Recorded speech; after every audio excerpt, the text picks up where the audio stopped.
Serait-on plus en sécurité si les armes militaires étaient enfermées à l'arsenal? S'il y avait aussi un registre central où seraient inscrites toutes les armes de notre pays? C'est bien sûr tout l'enjeu de la votation du 13 février prochain. Il vous reste encore 2 semaines et demie pour aller voter. En attendant, on en débat et on est bien sûr à Infrarouge.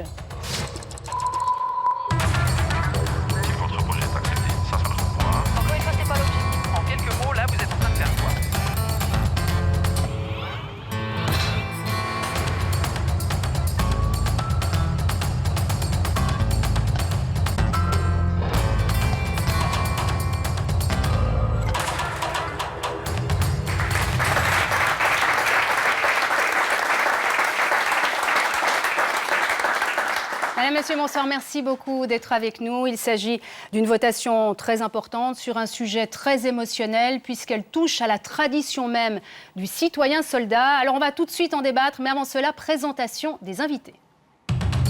Martine Braunschweig-Graf, l'arme à la maison, elle la défend. D'ailleurs, son autorité légendaire pourrait faire croire qu'elle fut caporal à l'armée. Droite dans ses bottes, elle l'est et le restera, du moins encore pendant quelques mois avant de prendre sa retraite politique. Et il est fort à parier que son poste à Berne va attirer quelques convoitises.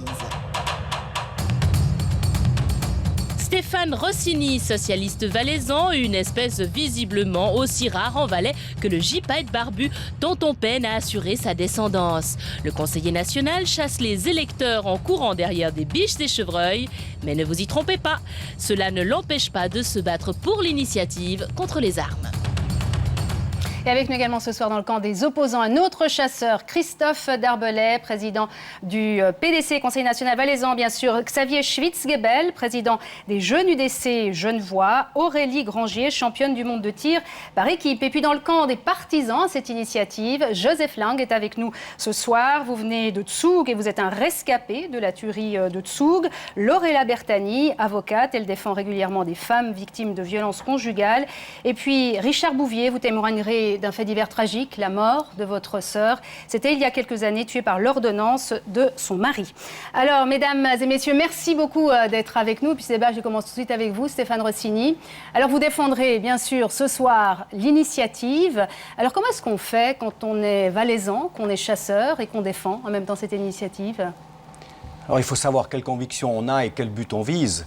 Aujourd'hui, pour moi, c'est très clair qu'il existe une réalité dramatique dans ce pays.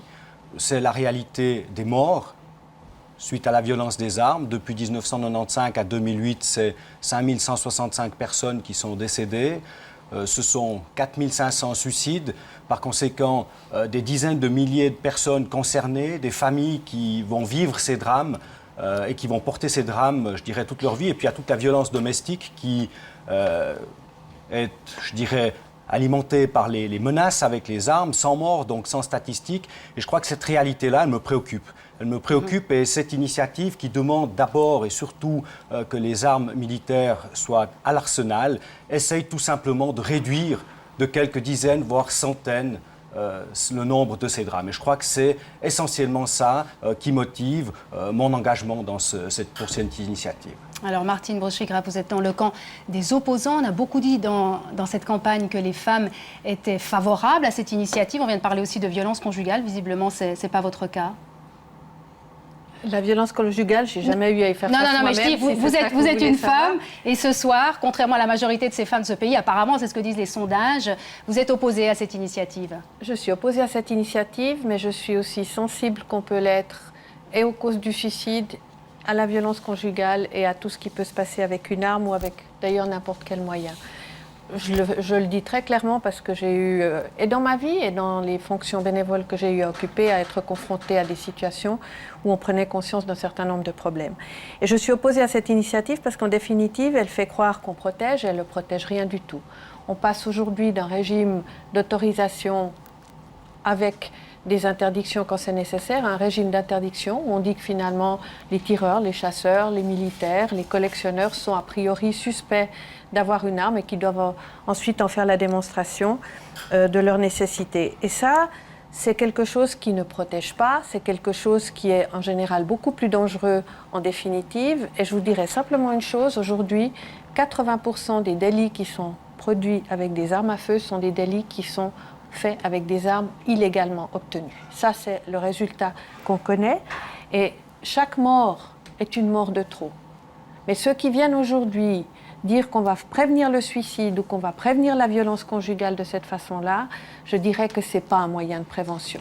Aujourd'hui, on a à peu près par année 20 suicides qui sont dus à l'arme personnelle à la maison.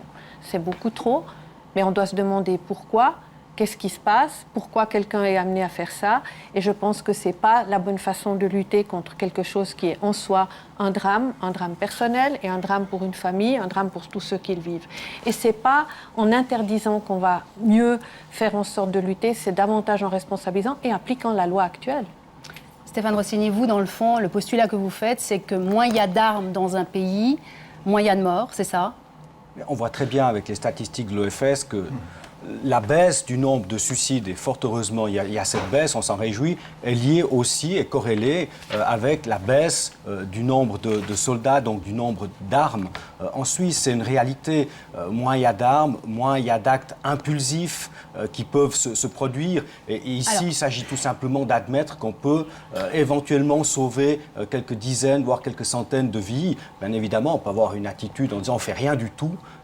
Chaque initiative populaire est une mauvaise initiative populaire. D'accord. Mais juste sur ce postulat, on va rester sur ce postulat, Madame Brunschwig-Graf, qu'est-ce que vous dites? Quand il y a moins d'armes, est-ce qu'il n'y a pas moins de morts? Non, il n'y a pas moins de morts, et quand vous regardez les statistiques ici, et notamment en ce qui concerne l'arme personnelle, puisqu'on peut avoir les statistiques corrélées, vous voyez qu'aujourd'hui, le nombre de suicides a un peu diminué, mais il reste dans une proportion de stabilité. Et qu'est-ce qu'on voit apparaître? On voit apparaître quelque chose de très triste, par ailleurs.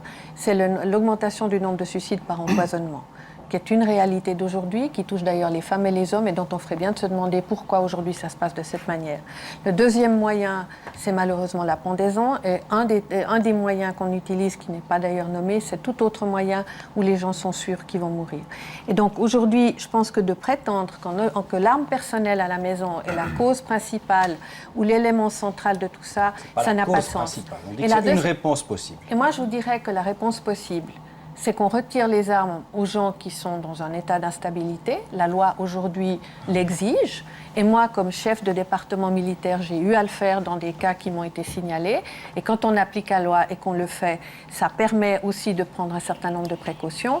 Et au-delà de cela, si vous voulez prévenir le suicide, en amont, il y a beaucoup de choses à faire. Alors quand même peut-être un chiffre, puisque vous parlez des suicides, Madame Brunschwig-Graf, je vous propose de voir le nombre de décès par arme à feu en Suisse en 2008. Il y a eu 259 décès, dont 239 suicides. Alors c'est vrai qu'il y a une majorité de suicides sur ces morts par arme à feu. Peut-être j'aimerais que vous réagissiez à ce graphique. Christophe Darbellet, laissez-moi vous présenter. Vous êtes également chasseur, tout comme Stéphane Rossini, vous êtes président du PDC, je le disais tout à l'heure.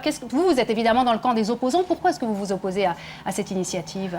Parce que j'estime que la Suisse a bien travaillé ces dernières années. Elle a pris des mesures qui sont très très strictes pour éviter des abus avec les armes à feu. Je crois qu'on a le même objectif. On veut améliorer la sécurité et éviter les abus. Alors l'approche est totalement différente. On a la législation pratiquement la plus sévère du monde. On a pris des mesures très concrètes. La législation la plus sévère du monde, c'est ça ce que vous dites? Une des législations les plus sévères du monde, ça je crois qu'il faut le dire. On a pris des mesures qui sont extrêmement concrètes. Par exemple, les militaires n'ont plus de cartouches à la maison. On a introduit des contrôles de sécurité. Il y a la possibilité de retirer une arme à une personne qui serait dangereuse pour elle-même ou pour les autres. Ça se fait. Il y a une centaine de militaires par année auxquels on retire les armes. Il y a à peu près 250 militaires chaque année qui ne sont pas pris au recrutement parce qu'ils présentent un profil et un danger pour la sécurité. Je crois que ça, c'est très important à dire.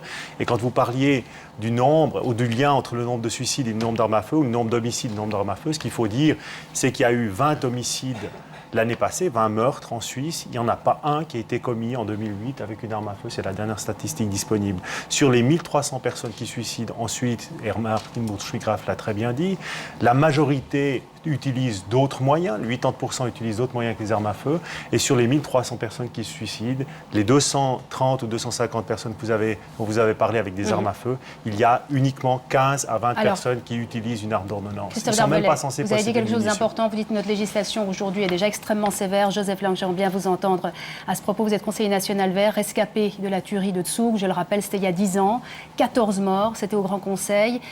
Est-ce que vous partagez le point de vue de M. Darbellet ? C'est vrai que les lois aujourd'hui sont plus dures qu'il était avant que l'initiative était lancée. Donc elle a déjà fait son effet dans le C'est fond. le premier succès de l'initiative, mais ce n'est pas suffisant. Il y a une statistique claire, moins d'armes, moins de morts. Quand l'armée suisse avait un demi-million de soldats, il y avait presque 400-500 morts en Suisse. Maintenant que l'armée a encore 200 000 soldats, il y a 250 morts en Suisse. Et le chiffre 20 morts par an par l'arme à domicile, c'est un chiffre totalement faux. C'est le problème. Oui, je connais cette statistique. Oui, de l'Office fédéral de la statistique. 40 à 50% des morts par arme à feu sont par l'arme du service militaire. À l'autre côté, notre initiative n'est pas seulement contre l'arme d'ordonnance, elle est contre toutes les armes à feu. Alors, mais- Sauf ceux des chasseurs, ceux des c'est tireurs faux. sportifs et C'est ceux des totalement collectionneurs. Monsieur Lang, vous savez très bien que dans ce pays, il y a beaucoup d'armes à feu. Et si vous faites un lien entre le nombre d'armes à feu et le nombre de meurtres, ou le nombre d'armes à feu et le nombre de suicides, vous vous trompez complètement. Parce qu'il faudrait m'expliquer pourquoi la Suisse a un des nombres de meurtres les plus bas au niveau international, ça c'est connu. Le nombre de suicides, on en a parlé. L'arme à feu n'est pas la première cause de suicide. Je crois que la cause du suicide, elle est à chercher ailleurs, dans un mal-être, dans une détresse personnelle, dans la perte. Regardez les pays d'Amérique du Sud. Les pays catholiques d'Amérique du Sud, extrêmement pauvres, avec beaucoup d'armes à feu. Il y a beaucoup moins de suicides qu'en Suisse. Il y a beaucoup moins de suicides qu'au Japon, qui a pratiquement interdit les armes à feu. Ce que vous voulez faire ici, parce qu'on se connaît, on s'apprécie, Joe Lang, mais tout ce qui, pour vous, va dans la direction de l'abolition de l'armée, vous fait plaisir. Et vous le soutenez. Et moi, je pense que vous avez l'exemple par l'acte. En Australie, il y a une législation très sévère. On a retiré toutes les armes, pratiquement. Eh bien, en Australie, ça coûtait 600 millions à l'État. Et entre-temps, la criminalité a augmenté de 40 à 100%. C'est ça, la réalité. C'est ça. Joseph Lang, est-ce que vous voulez abolir l'armée? C'est la question que certains se posent. Oui, mais, Non, mais il est du GSSA, cette c'est utopie, je ne crois pas que je vais la vivre.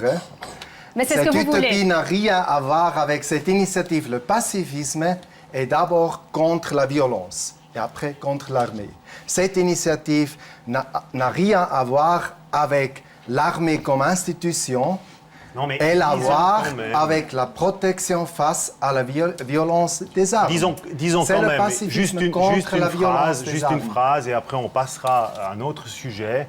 L'initiative sort quand même de la cuisine du Groupement pour une Suisse sans armée et du Parti socialiste, dont le programme est clair. qui Alors, veut le maintenant vice-président du l'abolition de Parti l'armée. socialiste est avec nous ce soir. Qu'est-ce que vous répondez à M. Darbelet? Moi, j'aimerais mettre le débat un peu plus haut que le populisme. Non, mais c'est quand même une question. C'est une Pas du question que populisme, beaucoup oui, se posent. c'est C'est une question qu'on a reçue sur notre démagogie, site. vous l'avez- C'est vous de l'avez- l'antisocialisme primaire à la valaisanne. Vous savez très bien que quand on a lancé cette initiative, je m'excuse, mais on aimerait aussi être pris au sérieux sur le fond. Hein. On veut lutter contre la violence des armes, et ça, c'est notre objectif. Voilà. Alors que vous ne soyez pas d'accord avec le moyen qu'on propose, c'est votre affaire, c'est votre bon droit, ça fait partie du débat démocratique, mais ne venez pas dire que cette initiative, c'est un instrument pour lutter contre l'armée, c'est un instrument pour s'attaquer aux valeurs suisses. Je crois qu'on doit être beaucoup plus humble, et il y a un problème sérieux auquel il faut apporter des réponses. Alors, c'est tout simplement ça qu'on veut essayer de faire. Il y a beaucoup trop de morts, il y a beaucoup trop de suicides. Alors, ça, on vous a on ne veut pas compris. simplement lutter Mais contre moi- les suicides de manière générale, mais on essaie ici d'apporter une réponse par rapport à des drames qui existent et moi, qui sont une j'aimerais bien réalité. aussi donner la parole à nos internautes, puisqu'en préparant cette émission, on a reçu beaucoup de messages sur notre site infrarouge.tsr.ch, un site sur lequel, je vous le rappelle, vous pouvez voir en direct cette émission. C'est une première à la TSR, et y laisser vos commentaires. Et parmi les commentaires que nous avons déjà reçus, il y en a beaucoup, il faut le dire, qui critiquent l'initiative. Alors, je vous en livre quelques-uns. Tout d'abord, cet internaute qui nous dit « Avec l'augmentation de l'insécurité, restons armés pour se protéger ». Autre réaction, l'arme à domicile est le symbole de notre liberté, elle fait partie de notre identité. Et puis dernière intervention, le droit d'avoir une arme fait partie de la légitime défense. Alors c'est vrai que c'est un argument qui revient souvent, Stéphane Rossini. Est-ce que dans le fond, le droit d'être armé ne fait pas partie de nos libertés? Alors, on habite en Suisse et pas au Far West. Je crois qu'on est un pays civilisé et pour il n'est pas question d'avoir une arme pour de la légitime défense. En Suisse, nous avons des services publics, nous avons des polices communales, cantonales, des services sociaux de proximité, etc., qui essayent de régler ces problèmes. Par conséquent, je crois qu'ici, il faut tout simplement quitter le Moyen-Âge, entrer dans une société civilisée. L'arme pour se défendre, moi, je crois que ça n'est pas clair, acceptable. M. Rossini, non, mais pour que les choses soient claires, à l'avenir, si cette initiative passe, bien sûr, on ne pourra plus acheter une arme, sauf si on est tireur, chasseur ou bien collectionneur, c'est ça, pour que les choses soient claires? On peut l'acheter si on peut en apporter la preuve du besoin. Mais Oscar Freisinger, qui garde son arme sous le lit, est-ce qu'il pourra apporter la preuve du besoin? Oscar Freisinger est aujourd'hui déjà dans l'illégalité. S'il sort devant la porte de sa maison avec le fusil, ça c'est les films de western. La réalité d'un pays civilisé, c'est aussi une valeur suisse que d'être civilisé. Alors, sur l'argument de la liberté individuelle, Martine Braunschweig. Alors, la liberté individuelle est prise pour moi autrement. D'abord, on ne doit pas confondre la légitime défense et l'autodéfense. L'autodéfense, c'est se substituer à la police ou se substituer à l'armée ou se substituer à toute autorité. Et ça, c'est interdit et ça doit pas être le cas. La légitime défense, c'est autre chose. C'est quelqu'un qui est attaqué et qui se défend d'ailleurs avec n'importe quel objet, peut arriver qu'il se défende. Donc, je crois qu'on ne va pas... Là. Maintenant, en ce qui concerne la liberté individuelle et la chose, vous savez, cette initiative, pourquoi il y a tellement de gens qui réagissent et beaucoup plus qu'on le croit contre cette initiative? C'est parce qu'on touche au cœur de quelque chose qui est, à mon avis, assez grave. On désigne les gens comme étant potentiellement des dangers publics dès lors qu'ils possèdent une arme et ensuite ils doivent faire la preuve qu'ils ne sont pas un danger public. Aujourd'hui, et j'espère que vous donnerez la parole aux tireurs, ça je sais que vous allez le faire, parce que certains vous expliqueront aussi ce que ça signifie que de pratiquer le métier du tir sportif, l'exercice du tir sportif. Certains autres vous expliqueront aussi, quand on prend au sérieux l'éducation en matière d'usage de l'arme, c'est aussi apprendre à ne pas l'utiliser. C'est aussi apprendre à se maîtriser. C'est aussi apprendre à respecter l'autre. Et ça, je crois que c'est fondamental. Et tout le système est construit de cette façon-là. Et si on regarde le nombre d'armes en circulation et le nombre de crimes en Suisse et le nombre de choses qui s'y passent, alors ceux qui prétendent que c'est plus il y a d'armes et plus il se passe de choses, ça, c'est pas vrai. Et même les gens qui examinent ça un peu sérieusement le voient au bout d'un moment. Alors, donc, on passe d'un régime de liberté et de responsabilité à un régime de mise sous tutelle préalable avant justification. Et c'est ça qui touche au cœur du système. C'est pas de savoir si je veux cacher une arme sous mon lit. Dans ma vie, j'en cacherai certainement jamais. Alors, mais ça, c'est un discours très idéologique. Que veut notre initiative concrètement? Il n'est pas idéologique, il est symbolique, et il est de responsabilité. Pour les tireurs, ils doivent remplir deux conditions. Ils doivent être membres d'une association de tireurs.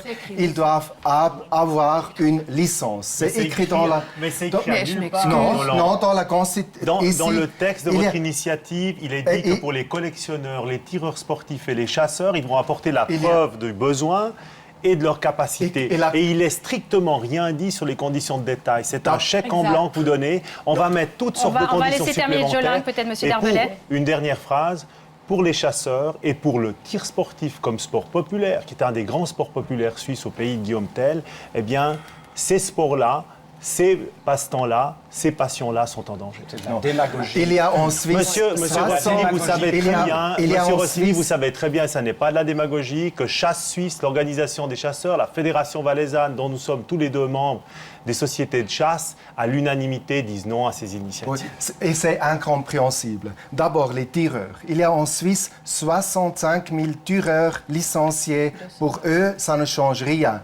Il y a 100 000 d'autres tireurs qui sont membres des associations sportives et l'association des tireurs même a déclaré en novembre dans leur organe tous les tireurs licenciés. Eux, ils ont le même but que l'initiative. Les chasseurs. Pour être chasseur, il faut faire un demi-doctorat. Vous remplissez les conditions de l'initiative à 300%. Donc vous rassurez les tireurs, les chasseurs et les collectionneurs qui nous regardent ce soir. Les tireurs licenciés. Les tireurs licenciés. Alors j'aimerais quand même passer la parole, peut-être quand même, on va élargir un peu le débat, puisqu'il y a une tireuse championne du monde de tir par équipe, même parmi nous, Aurélie Grangier. Est-ce que c'est quelque chose qui vous inquiète, cette initiative? Oui, forcément, parce qu'on nous dit que les tireurs sportifs, les chasseurs et les collectionneurs ne seront pas inquiétés. On nous dit ça aujourd'hui, mais demain, on n'a absolument aucune certitude. Ensuite de ça, on parle des tireurs sportifs qui sont licenciés. Pour être licencié, il n'y a pas besoin d'avoir passé 15 000 examens non plus. Donc, il y a un non-sens derrière tout ça. Et puis, Mais vous avez peur de quoi exactement? Qu'on vous retire votre arme, que vous puissiez plus exercer votre passion, hein, oui, que vous exercez depuis l'âge de 10-11 ans? Pour moi, c'est ce qui va arriver. Effectivement, ça va être l'étape suivante. Et puis, quelque part, cette initiative, on parle de retirer une partie des armes. Donc, on dit bien une partie. Vous n'arriverez jamais à toutes les retirer des foyers suisses. Donc, il y en aura toujours en circulation. Et ça, je crois que les gens, ils doivent être conscients de ça. C'est quelque part... Donc, je ne comprends pas bien à quoi elle va servir. D'autant plus que, quelque part, moi, ça me donne l'impression qu'on va faire la loi un petit peu à la tête du client. Toi, tu pourras en avoir une, toi, tu ne pourras pas en avoir une. Alors, on a beaucoup parlé du nombre d'armes en circulation dans ce pays. C'est vrai que la densité des armes dans ce pays est très importante. Peut-être un autre chiffre que j'ai envie de vous donner ce soir, c'est donc le nombre d'armes en circulation en Suisse. C'est 2,3 millions d'armes en Suisse. Ça veut dire un ménage sur 3 qui a une arme. Alors, j'aimerais bien que vous réagissiez peut-être à ces chiffres. Lorella Bertani, vous qui êtes avocate, vous qui défendez régulièrement des femmes victimes de violences conjugales, qu'est-ce que vous dites par rapport à ça? Alors, je bouillonne depuis 5 minutes. C'est pour ça que je vous passe la parole. Je bouillonne un petit peu parce que lorsque j'entends qu'on me dit que cette initiative, c'est finalement contre l'armée, que c'est du populisme, etc., moi, j'ai envie de dire à ceux qui, finalement, font du sentiment d'insécurité leur lit électoral, que je m'étonne de les entendre ce soir. Parce que ce que moi, je vois dans ma pratique quotidienne, ce sont des victimes. Ce sont des gens qui viennent pleurer, des amis, des femmes qui sont mortes. Et qui sont mortes comment? Parce qu'on a acheté en toute légalité une arme et qu'on s'en s'est servi. Vous savez extrêmement bien, il y a eu un drame tout récemment dans une commune genevoise. Je ne reviendrai pas sur ce drame. Néanmoins, ce monsieur a acheté son arme en toute légalité. C'était donc l'affaire Marina. Oui, on va appeler l'affaire de Nancy plutôt. En toute légalité, sans être obligé de justifier un quelconque besoin. D'autre part, il y a aussi quelque chose que vous n'abordez pas. Il y a eu des cas à Genève très connus de cambrioleurs qui sont allés se servir d'armes se trouvant dans les domiciles et qui les ont utilisées ensuite pour assassiner des personnes. Et vous avez aussi tous ces cas d'hommes, parce que c'est souvent les hommes, excusez-moi, qui tuent toute la famille, qui se suicident ensuite. Donc à un moment donné, de venir, moi, d'entendre que lorsqu'on débat des armes, et de dire ces armes sont dangereuses parce qu'elles mettent en jeu la vie, ne serait-ce que la vie d'un seul être humain. Alors, eh bien, ça vaudrait la peine, ne serait-ce que pour sauver un seul être humain. Sauver une seule vie, Martine Brunschwig-Graf, c'est vrai que c'est quelque chose qui revient souvent. Est-ce que ça ne vaut pas la peine quand même de sauver ne serait-ce qu'une seule vie? Est-ce que vous ne pensez pas que cette initiative va servir à ça? On peut prendre toutes les mesures du monde pour protéger dans tous les domaines quelqu'un qui risque. Je veux dire, je ne vais pas tomber dans l'excès, la caricature, parce que là, je pourrais faire un peu d'ironie, et je pense qu'avec la mort, on ne fait pas d'ironie. Mais simplement pour prendre l'exemple du vol, hein, vous avez pris l'exemple du vol qu'on a d'armes qu'on a obtenues en cambriolant un appartement. Moi, le cambriolage le plus stupide que je connaisse, mais qui a quand même permis d'acquérir des armes totalement illégalement, c'était un arsenal, et en l'occurrence, c'était dans le canton de Fribourg il n'y a pas très longtemps, et c'était, je pense, 68 fusils FAS qui ont dû être volés. Donc j'entends, on n'est jamais à l'abri de rien de ce côté-là. Je suis d'accord avec vous en ce qui concerne la lutte contre la violence conjugale. Je suis au regret de vous dire que malheureusement, il ne s'agit pas simplement d'armes à feu, et qu'on sait parfaitement que le couteau de cuisine, très souvent, sert d'instruments de menace tout aussi violents et importants, et que c'est vrai qu'on a des éléments à lutter. Et moi, je vais vous dire une chose. Je pense qu'on ne fait pas nécessairement l'application de la loi qu'on devrait faire avec la loi actuelle.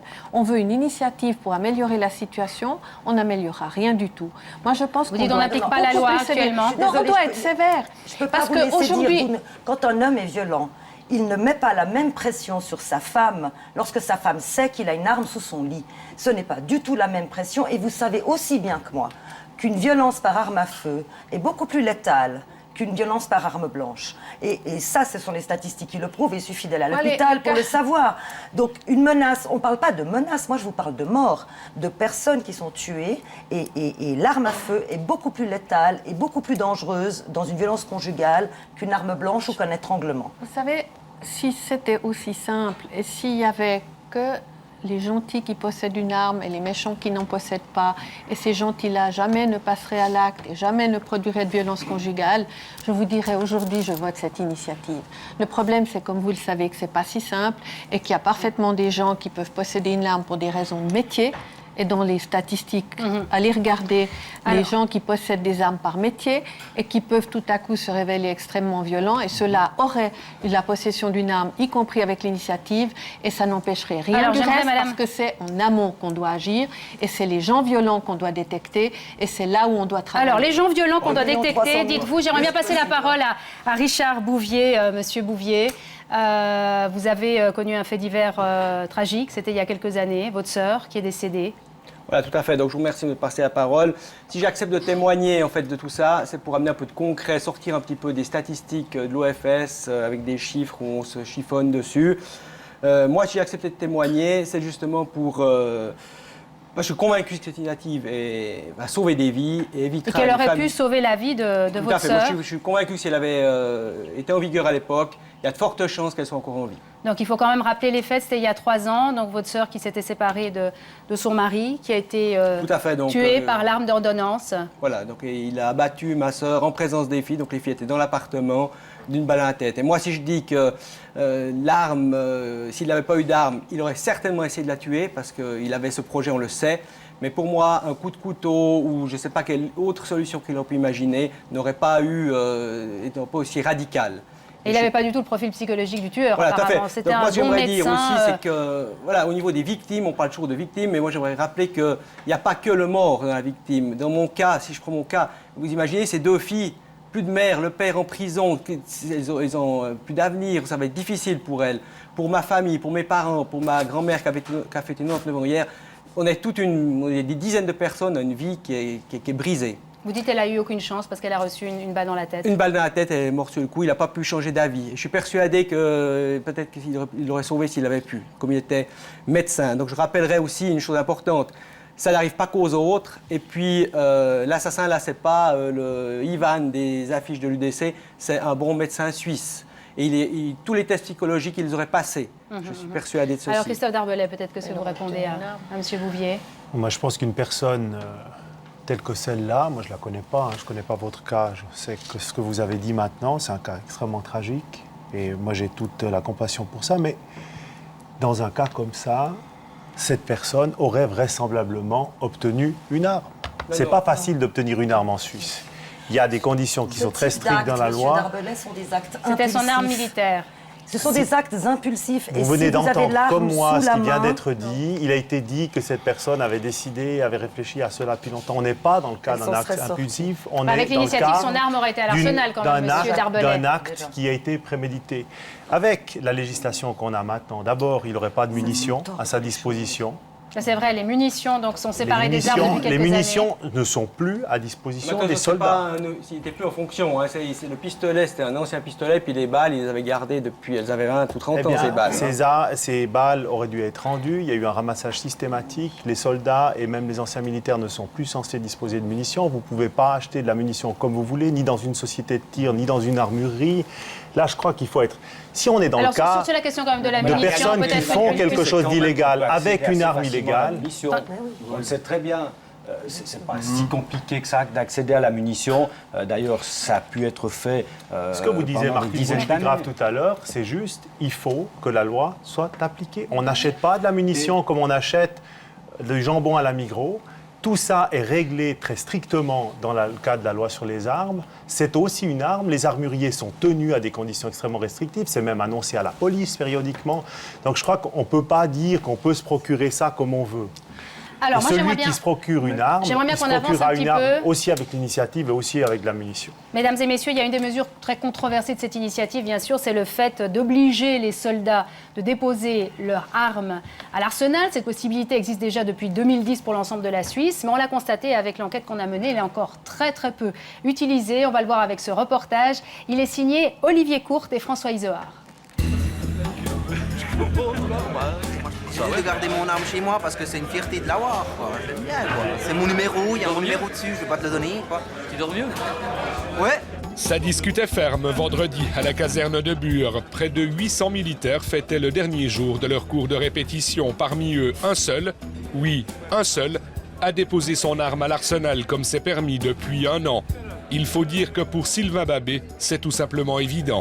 Mon frère avait des problèmes psychologiques à une époque et puis Quand lui rentrait de l'armée, oui après, quand moi je rentrais de l'armée, mes parents cachaient et l'arme et les munitions.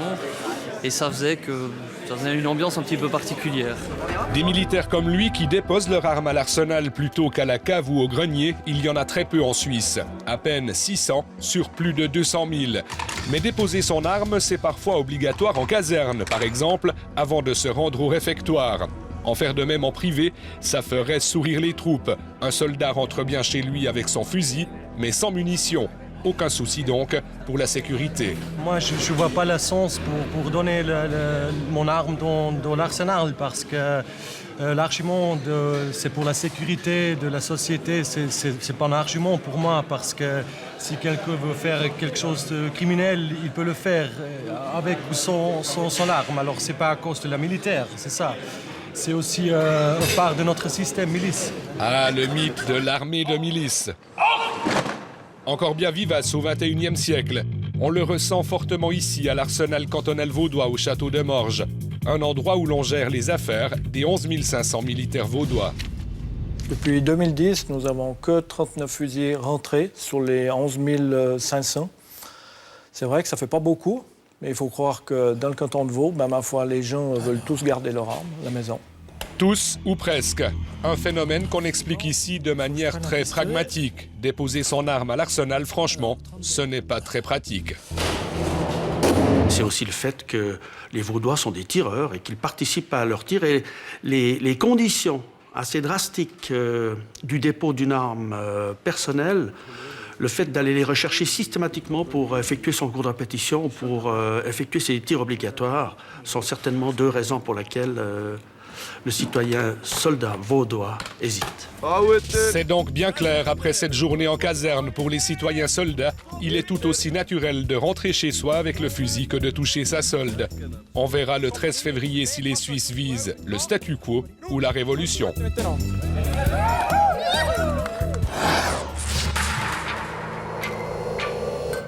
Alors Stéphane Rossignon, on le voit bien avec ce reportage, c'est très difficile pour l'instant en tout cas de convaincre les militaires de déposer leurs armes à l'arsenal. Pour beaucoup, vous êtes en train de bafouer la tradition militaire suisse. Uli Maurer parle même d'une rupture de la tradition suisse. Qu'est-ce que vous répondez à ces réactions très fréquentes? Alors je réponds en disant que c'est justement la raison de cette initiative.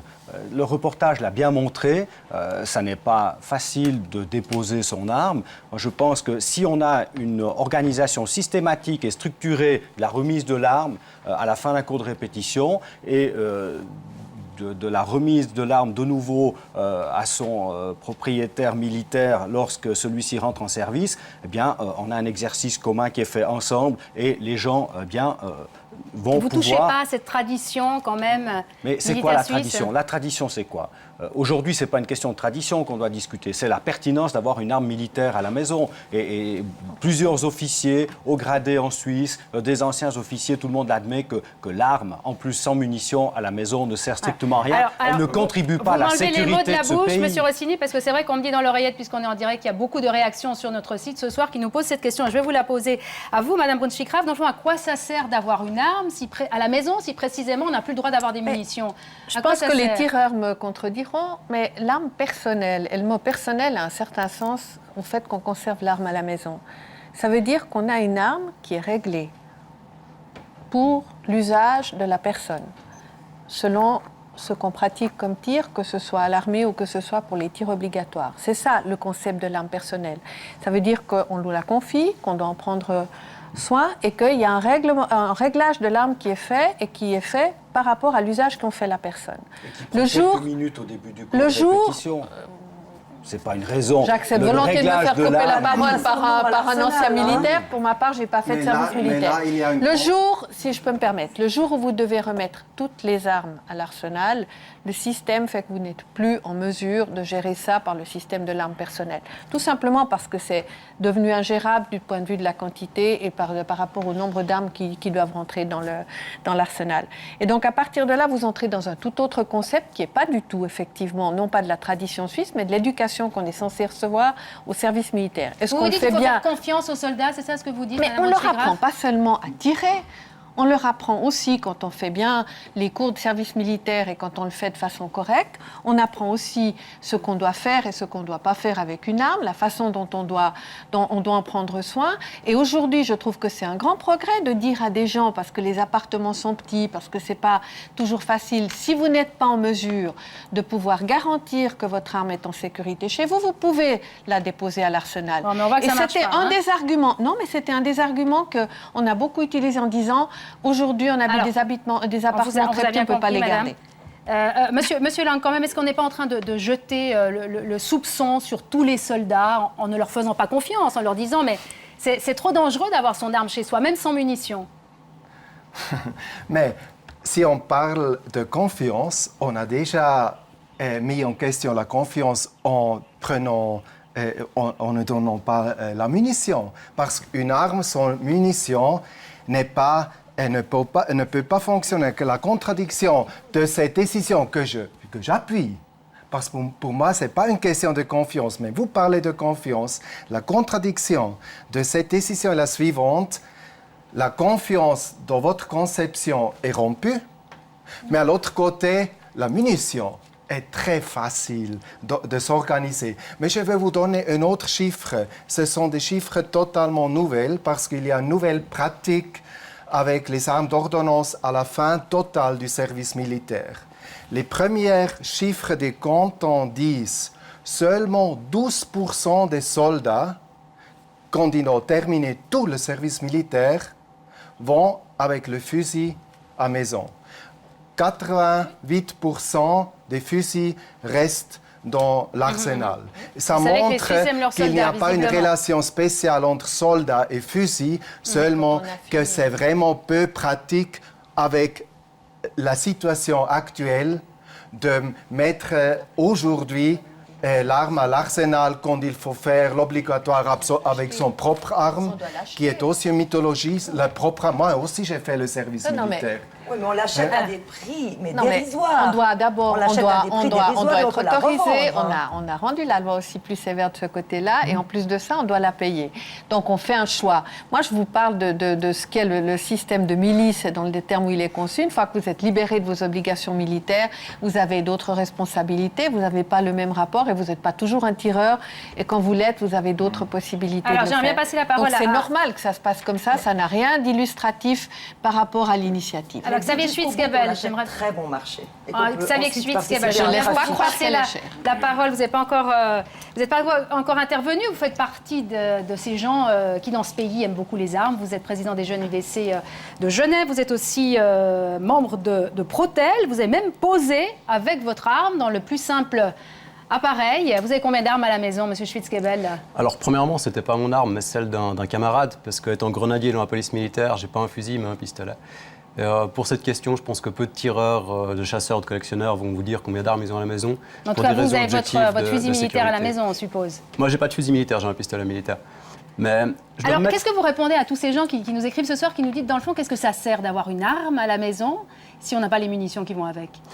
Toutes les personnes qui auront envie par la suite de pouvoir aller faire du tir dans le civil, je connais énormément de camarades qui ne sont pas membres d'une société de tir, qui n'ont pas le tir comme seul hobby, simplement qui 2-3 fois par année ont envie d'aller quand même tirer quelques munitions pour garder les connaissances, parce que le tir, nous qui sommes tireurs, on peut vous le dire, c'est un sport où c'est assez compliqué quand même de réussir à gagner du niveau, et si on ne s'entraîne pas un minimum, on perd très vite, point de vue de la précision. Ensuite, ça serait quand même un petit peu scandaleux que la Suisse mette comme obligation constitutionnelle de dire chaque citoyen doit faire l'armée, il doit être prêt à donner sa vie pour son pays. Simplement, on considère qu'il est irresponsable quand il n'est pas en uniforme et qu'il ne peut pas avoir d'armes chez lui. Point de vue du message qui passe, c'est scandaleux. Ça fait que la majorité des citoyens soldats motivés, dont je fais partie, vont vous dire si jamais on ne veut pas me donner mon arme, ça veut dire au final on n'a pas spécialement besoin de moi. Et d'ici à un terme relativement moyen, je pense une quinzaine, vingtaine d'années, l'armée de milice risque d'être remise en question. Et c'est votre objectif.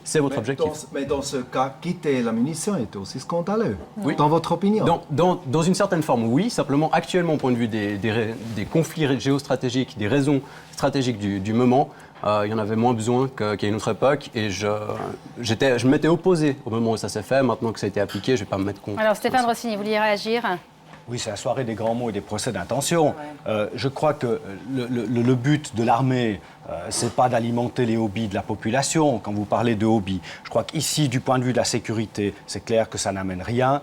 Du point de vue pratique, on passe des heures au service militaire à recevoir du matériel. On peut passer 10 minutes de plus pour déposer ou pour recevoir une arme. On passe des heures à tirer. On peut prendre 10 minutes pour à nouveau régler son arme. Je crois que là, il y a des éléments de fait concrets sur la politique de sécurité qui montrent qu'on n'a pas besoin de cette arme. Nous, ici, on est beaucoup plus pragmatique. On dit tout simplement, eh bien, on ne traite pas tous les gens d'irresponsables. Ce n'est pas du tout cette vision-là. Notre vision, c'est d'essayer de réduire les actes impulsifs. C'est une petite contribution. Lors de mon dernier cours de répétition, on a reçu le matériel pour 2 compagnies. On a reçu le matériel pour 2 compagnies. Simplement, on n'a reçu que la moitié du matériel dont on avait besoin pour notre compagnie. Donc ça veut dire qu'on avait plus de matériel, on avait de quoi aller tirer des lignes de pionniers alors qu'on ne sait absolument pas quoi faire avec, ça ne sert absolument à rien. On n'avait pas le matériel de base dont on a besoin pour faire des tâches de grenadier, des tâches de police militaire. Donc si jamais on arrive le premier jour, qu'on n'a pas les faces 90, qu'on n'a pas les pistolets à disposition, ça veut dire que la première semaine, qui est généralement basée justement pour redonner le niveau de tir, etc. problème si ce cas de figure se met en place et ce n'est pas l'objet de la discussion. On ne discute pas du fonctionnement. Alors Christophe Darbelet voulait aussi intervenir. Cette initiative, elle a un principe de base. Après, elle aura quelques exceptions. Le principe de base, c'est d'enlever toutes les armes qui sont dans le pays, pas seulement les armes militaires. Ce que vous avez hérité de mon père ou de mon grand-père, qui ont fait une guerre, respectivement 2 guerres, eh bien tout ça, ça va être réduit en sciure, respectivement en copeaux de fer. Ça, c'est le principe de base. Et quand vous parlez de l'armée, vous allez affaiblir l'armée de milice, ça c'est un fait dans cette initiative, mais c'est peut-être ce que vous souhaitez, je ne fais pas de procès de nouveau. Puis ensuite, le tir sportif. Le tir comme sport populaire suisse, on a dit qu'il y avait 65 000 personnes licenciées. Mais il y a 250 000 personnes qui pratiquent le tir occasionnellement ou régulièrement. Le tir en campagne regroupe 130 000 personnes. Le tir fédéral, c'est 50 000 personnes. Ce sont des fêtes populaires absolument extraordinaires. Eh bien, tout ça, ça va être, si vous allez rajouter chaque fois des conditions supplémentaires, ça va être menacé comme sport populaire. Ça, je crois qu'il faut quand même le dire. Ayez au moins le courage. Une représentante de votre comité d'initiative a dit le tir à 300 mètres, qui est dans le canton de Vaud, en Gruyère, en Valais ou ailleurs, un sport extrêmement populaire, c'est terminé, ils feront du tir optique. Ça a été dit en commission de la politique de sécurité lors d'une audition. Ça a été répété dans l'émission Arena. Monsieur Darbelet, on va laisser répondre l'autre camp. Non, on a souvent affaire à des initiatives populaires qui sont formulées de manière extrêmement floue. Ici, le corps de l'initiative dit l'arme militaire à l'arsenal, et ensuite on dit il y a des catégories particulières pour lesquelles c'est la loi actuelle qui s'applique, c'est donc le statu quo. C'est les tireurs. Non, on va laisser terminer monsieur Rossini. On va laisser terminer monsieur Rossini. Quand on commence à nous dire, comme vous l'avez fait à maintes reprises, par exemple, il n'y aura pas le tir fédéral de 2015, il sera rendu impossible, là, c'est franchement de la démagogie, c'est absolument pas les armes, monsieur Rossini, les armes des tireurs, des chasseurs et des collectionneurs ne devront pas aller à l'arsenal pour que les choses soient claires. Voilà, non, mais pour que les choses soient claires pour tout le monde. J'aimerais passer la parole à madame Bertani. Non, mais laissez quand même, madame Rochegras. Je suis désolée. Non, vous avez beaucoup plus parlé que l'autre. C'est pas dit comme ça. Je reviendrai tout à l'heure. Madame Bertani, sur la tradition militaire suisse, quand même. Alors la tradition militaire suisse, en fait, oui. Je voulais juste dire quand même une chose avant cela, c'est qu'on nous explique que finalement nos soldats suisses seront très mauvais s'ils n'ont plus leurs armes à la maison. Je sais que le Canada a pris une loi extrêmement restrictive sur les armes. Ça a eu des effets extrêmement positifs. Augmentation de la criminalité au Canada et en Australie. Pas du tout. Pas du tout. Alors c'est exactement les chiffres inverses que j'ai. Oui. Mais cela étant, si on en vient aux valeurs suisses, moi je suis un peu consternée d'entendre dire certains ou de croire comprendre que finalement ce qui fait l'épine dorsale de nos valeurs suisses, c'est une arme en travers du corps, comme on montre sur votre affiche. C'est vrai que le GSSA l'avait dans l'autre sens, monsieur. Donc voilà, à chacun son sens. Chez vous, c'est vertical, au GSSA, vous faites référence à l'affiche du GSSA, c'est en 1989. Voilà. Peut-être qu'on va la découvrir à l'image. C'est vrai que vous l'avez un petit peu copié. Monsieur Schwitzgebel, le GSSA disait si elle passe, je l'enlève. Si elle passe pas, vous l'enlèverez aussi, votre arme? Non, je pense pas. On verra tout nu sur l'affiche. Je pense pas qu'il y aura besoin. D'accord, on va les laisser terminer, Madame Bertani. Est-ce que vraiment les valeurs de la Suisse, c'est la violence, c'est les armes à la maison, c'est 2 300 000 armes dans les foyers suisses. Moi, personnellement, je préfère Henri Dunant et je préférerais toujours Henri Dunant et je préférerais toujours donner une image de la Suisse qui soit une image tolérante, ouverte, accueillante, pacifique et pacifiste, plutôt qu'une image où on fait référence à des images violentes, à des images dures. Je veux dire, ne serait-ce que votre affiche, est-ce que vous avez imaginé ce que ça pouvait représenter dans la tête, par exemple, d'une famille qui a vécu des drames tels que celui que mon voisin a raconté ou ceux que j'ai pu voir à travers mes dossiers? Voilà. Vous êtes en train de montrer dans votre affiche « Vive l'arme ». Non, mais c'est une affiche politique, monsieur. Ouais. Donc c'est une affiche où vous montrez l'arme comme le symbole suprême d'une nation. Et ça, pour moi, c'est insoutenable parce que c'est pas nos valeurs. Je suis désolée, c'est pas nos valeurs. En mon sens, dans une démocratie directe, pour vraiment que ce soit le peuple qui ait tous les pouvoirs, il faut qu'il soit mis à sa disposition le bulletin de vote, afin qu'il puisse décider, que ce soit pour des initiatives ou bien décider son Parlement, mais il faut aussi qu'il ait le pouvoir des armes s'il y en a besoin.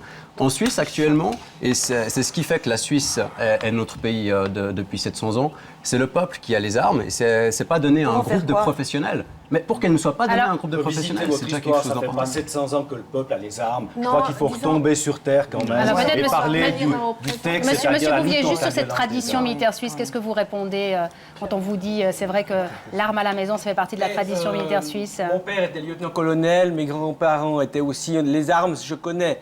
Simplement, quand on voit la réalité de l'autre cas, quand c'est pas l'autre qui vit ça, je dis, ben voilà... Si mon beau-frère a pu entre guillemets, arriver à ça, je pense que n'importe lequel peut arriver à ça. C'est pour ça que moi, j'avais une arme personnelle à la maison. Je suis allé la rendre parce que je suis persuadé qu'avec cette arme, je pouvais faire qu'une bêtise. Parce que moi, je l'ai acheté comme ça, comme beaucoup de gens. Je me dis, bah tiens, ça peut toujours servir. Mais qu'est-ce que je peux faire avec cette arme? C'est un cambrioleur vient, le temps que je la mette en route, il va me tuer, ou je vais le tuer, puis ça sera un petit Roumain qui, de toute façon, ça sera pas bien. C'est mon enfant qui jouera avec. Donc moi je dis une arme à la maison, à part pour les tireurs et les chasseurs qui savent ce qu'ils font, elle n'a rien à y faire. Je peux faire qu'une bêtise avec ces armes-là. Donc enlevons moi déjà toutes ces armes qui traînent au fond des galetas. Et puis après on verra avec si les soldats, les chasseurs, et puis l'armée, puis la police qui a des armes, je pense que ça sera très bien. Alors l'autre mesure de cette initiative, peut-être qu'il faut le rappeler, c'est l'idée d'inscrire dans un registre central toutes les armes de ce pays. Martine Bruns-Schwickgraf, est-ce que ça ne serait pas efficace, dans le fond, un grand registre central? Mais tout ça est très paradoxal, parce qu'on veut à la fois contrôler, et puis on met en place, ou on demande de mettre en place, au fond, la chose la plus inutile du monde, ou la plus inefficace, c'est quand on veut centraliser les choses. Aujourd'hui, on a des registres cantonaux. Ces registres cantonaux, on a pris maintenant la décision de les interconnecter, et il y a maintenant la conférence des directeurs de justice et police qui vient de décider d'un système qui permet de les faire communiquer entre eux, ce qui n'était pas si parfait avant. Et en plus de ça, avec Schengen, qui est quand même l'instrument de sécurité de l'ensemble de l'Europe, on aurait pu s'attendre, si ça n'avait pas été efficace, à ce qu'on exige de nous un registre central, ce qui n'est de loin pas le cas. Et on a pris, de par la loi et par les ordonnances, la possibilité d'avoir accès sur demande et sans problème, que ce soit pour les instruments judiciaires ou policiers. J'aimerais juste... ça fonctionne, ça n'a pas fonctionné. Puisqu'on est dans ces histoires de registres... Brièvement Oui, brièvement, mais quand même... On a dit quelque chose sur les tireurs qui n'était pas exact tout à l'heure. Hein. Vous avez dit que vous vouliez appliquer, c'est important par rapport aux interdictions, aux inscriptions et tout ce qu'on veut. Vous avez parlé des tireurs licenciés qui seraient les seuls autorisés. Et vous avez entendu tout à l'heure dire combien il y avait de tireurs qui n'étaient pas licenciés, qui étaient des tireurs occasionnels. Donc aujourd'hui, quand on parle d'interdire, on parle d'interdire à des gens qui sont plusieurs centaines de milliers aujourd'hui et qui n'ont rien d'autre à se reprocher, si ce n'est d'apprendre l'exercice du tir et d'apprendre à se maîtriser. C'est la parenthèse que je voulais faire. Alors, une réponse par rapport à ce que vient de dire. Sur le registre, je peux raconter l'expérience sougoise. Après dire, donc c'était il y avait des changements. On le rappelle, tuerie de Zug. La dernière arme qu'achetait le tueur, c'était une pump action, fusil à pompe. Que l'initiative va interdire, il faut le rappeler, que l'initiative va interdire. Le même type avait acheté des armes partiellement avec les papiers à travers les autorités dans les cantons de Zurich, où il vivait à cette époque, dans le canton de Zug, où il était très connu, où il y avait une procédure pénale contre lui à cause d'une menace. Oui, vous dites, Monsieur Lang, dans le fond, si l'initiative avait été acceptée en 2001, il n'y aurait pas eu la tuerie de Zug. S'il y aurait eu un registre national, on aurait eu l'information à Zug, et à Zug, il était connu. Maintenant, on peut dire qu'il n'aurait pas reçu. Oui. il y a des changements. Je dis il y avait des changements depuis ce temps-là. Mais maintenant, je dis la deuxième chose sur le registre, sur la différence entre 26 registres cantonaux et 7 registres fédéraux. Ce sont 33 registres avec des critères différents. La police dit c'est totalement compliqué. Et ça, c'est la bureaucratie. 33 registres, c'est la bureaucratie, pas un registre central. Il y a une expérience concrète avec les permis de conduire quittés aux gens. Jacques Canton avait ce registre, ça ne fonctionnait pas. On a créé un registre fédéral. On a compris votre plaidoyer en faveur du registre central. Il faut aussi rappeler que quand même la tuerie de Zug, c'était 14 morts. C'était il y a 10 ans. Monsieur Darbelay, qu'est-ce que vous répondez par rapport aux arguments Sur la tuerie de Zug, un de mes collègues qui a vécu comme Joe Lang cet épisode dramatique est contre l'initiative aussi. Et je crois que si la loi à Zug avait été appliquée à l'époque, cette catastrophe était déjà évitable. Elle le serait encore plus aujourd'hui parce que les dispositions qui ont été prises par le Parlement et qui visent à limiter et à maîtriser les abus de ces criminels potentiels, eh bien, si aujourd'hui on avait cette disposition, c'est vrai que cette catastrophe aurait encore plus aisément été évitable. Moi, je crois que là, il ne faut pas tout confondre. Cette personne n'était pas à son coup d'essai. Cette personne avait acheté des armes un peu partout, avait acheté des armes qui sont soumises à des régimes extrêmement stricts dans la législation actuelle. Et je crois qu'il ne faut pas non plus utiliser ce genre de faits qui, malheureusement, mais la police est favorable à ce registre. C'est ça que je ne comprends pas. Vous allez sur tous les sites où les policiers s'expriment sur le registre des armes, ils sont d'accord avec cette mesure. D'autre part, les policiers sont divisés sur le sujet. Je crois que les partis est favorable à ce qui a été dit. Par exemple, le commandant de la police cantonale en Valais, qui est un type avec les deux pieds sur terre, est contre cette initiative très clairement. Et je pense que sur les registres, il y a des registres cantonaux aujourd'hui qui communiquent entre eux. On a accès à ces données sans problème. L'harmonisation des registres, ce qui donnera de fait, est en cours, ce qui donnera de fait un registre quasiment unique sur le plan national. Mais pourquoi, M. Darbelay, vous êtes d'accord avec le registre central sur l'ADN? L'ADN est fiché de manière centrale en Suisse. Ça dérange personne. Les milieux qui sont représentés. On va laisser terminer Mme Bertani. Laissez-moi terminer. En revanche, et moi, je ne suis pas contraire. Contrairement à certaines d'autres personnes, je ne suis pas contraire au fichage central de l'ADN parce que grâce à ça, on a pu retrouver des violeurs et des assassins. Bien. Alors, vous êtes pour le fichage central de l'ADN et vous êtes contre le fichage central des armes. Alors, excusez-moi, il y a un petit hiatus. Madame, j'ai jamais dit que j'étais contre le fait qu'il y ait des registres. Il y a des registres dans tous les cantons, il y a des registres qui communiquent ensemble. Il y aura de fait un registre national. Donc là, vous n'avez pas la solution au problème. Moi, je constate quand même Non, je suis pas contradictoire. Moi, je constate qu'en face de moi, il y a des gens qui sont contradictoires, qui étaient contre le passeport biométrique, qui est un surplus en matière de sécurité. Vous étiez déjà au débat. Et puis, je dis aussi que dans d'autres domaines, par exemple la drogue, vous êtes beaucoup plus libéraux et vous tendez beaucoup plus à ouvrir les portes. Monsieur Rossini, ça, je ne suis pas sûr. Monsieur Rossini, pour que les choses soient claires dans ce registre central, l'idée, c'est que toutes les armes de ce pays figurent. Oui, l'idée, c'est d'avoir le plus grand nombre d'armes possible dans ce registre. Il y aura toujours des armes illégales. Je crois que ce qui est important... Les vieux mousquetons aussi hérités de son grand-père. Tout le monde est d'accord pour dire... Monsieur Rossini, les vieux mousquetons hérités de son grand-père, ils si on les annonce, aussi. il n'y a aucun problème de les annoncer. Si on annonce... Moi, j'aimerais dire que ici, vous venez de dire tout à l'heure, les registres cantonaux se développent, se mettent en synergie, etc. Combien vous avez d'armes? On va laisser terminer Monsieur Rossini. Aujourd'hui, cette partie de l'article devrait, par conséquent, ne plus poser de problème. On fait un pas supplémentaire. On fait un pas supplémentaire. Ce qui est important, c'est la question aussi de la traçabilité, de la possibilité de voir les mouvements qui se passent. Et je crois qu'aujourd'hui, c'est un progrès. Bien évidemment, il y a des commandants de police qui ne sont pas d'accord. Il y a aussi des syndicats de police qui sont d'accord. Les avis sont très partagés. Mais on a ici un instrument de prévention avec la traçabilité. Par conséquent, je ne crois pas que c'est un élément fondamentalement problématique. Par contre, si on peut apporter un plus sur la traçabilité, je crois que c'est bien. Alors, Aurélie Grangier, vous qui êtes la tireuse de l'équipe, j'ai envie de dire, vous étiez très opposée. Vous êtes très opposée à ce registre central. En fait, il soulève quelques questions. Moi, j'ai annoncé mes armes à la police cantonale fribourgeoise. J'ai payé ce qu'il fallait pour. Maintenant, les questions qui se posent, c'est les données que j'ai déjà transférées. Est-ce qu'elles vont être transférées automatiquement du registre cantonal vers le registre national? Est-ce que je vais devoir recommencer toute la paperasserie administrative? Est-ce que je vais devoir repayer? Et ça, c'est des questions qui ne sont pas résolues. Réponse tout d'abord peut-être par rapport à cette question, Monsieur Lang, de Madame.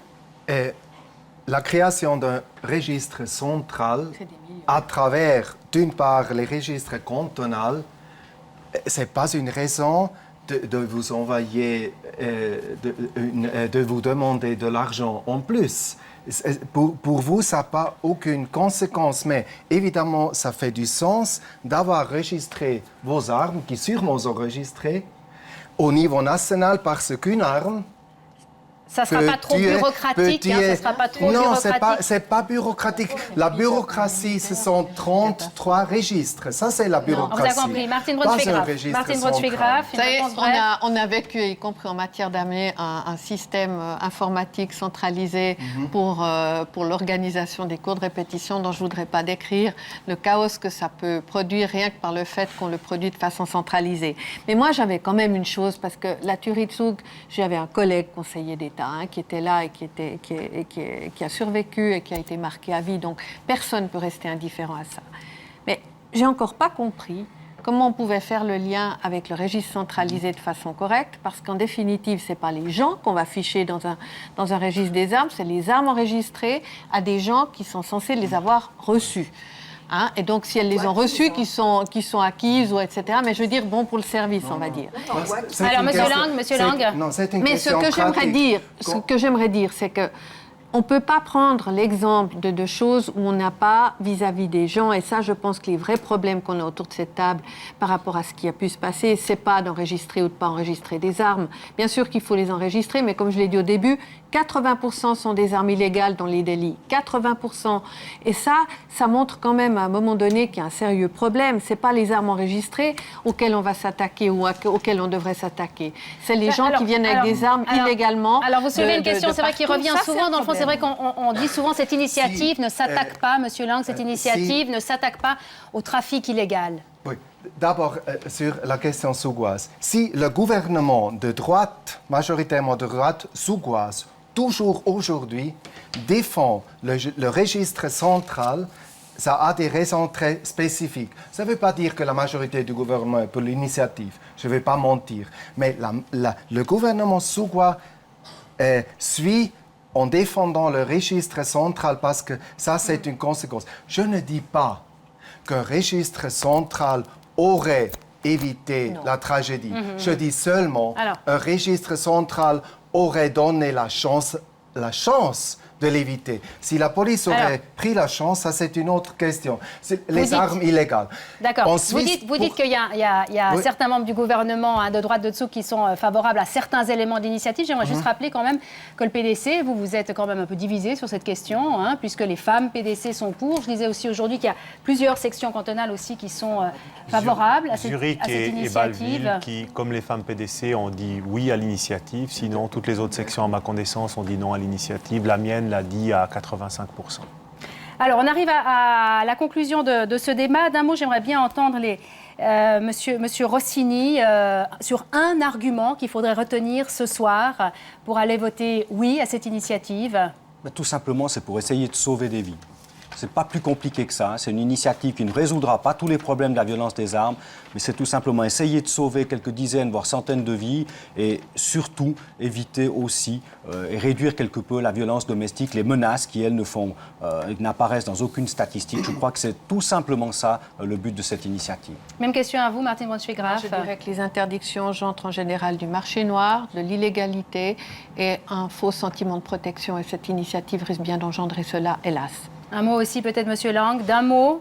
Une phrase, après je dis qu'il y a 17 phrases. On peut s'attendre à ce qu'un accès limité se traduise par la réduction et la prévention de la violence domestique. C'est le Conseil fédéral qui l'a écrit dans son message sur cette initiative. Monsieur Darbelet, un mot de conclusion. Moi, je citerai Simonetta Sommaruga, conseillère fédérale socialiste, qui, dans une conférence de presse, dit « Celui qui croit que l'initiative va faire diminuer la violence conjugale et diminuer le nombre de suicides se trompe. Les attentes face à cette initiative sont beaucoup trop élevés. Et elle défend donc le point de vue du Conseil Elle, fédéral. elle défend le point de vue du non comme est socialiste. bien sûr opposé à cette initiative. En tout cas, mesdames et messieurs, merci beaucoup d'avoir été avec nous. Au final, c'est bien sûr vous qui aurez le dernier mot. Ça sera le 13 février prochain. N'oubliez pas d'aller voter. La semaine prochaine, nouveau débat d'actualité infrarouge. Nous recevrons de dinosaures de la politique suisse. Il s'agit du socialiste Peter Bodenmann et de l'UDC Christophe Blocher. On parlera d'Europe, on parlera de la force du franc, aussi notre monnaie qui n'arrête pas de monter. Merci à vous tous, merci de votre fidélité et puis à très bientôt.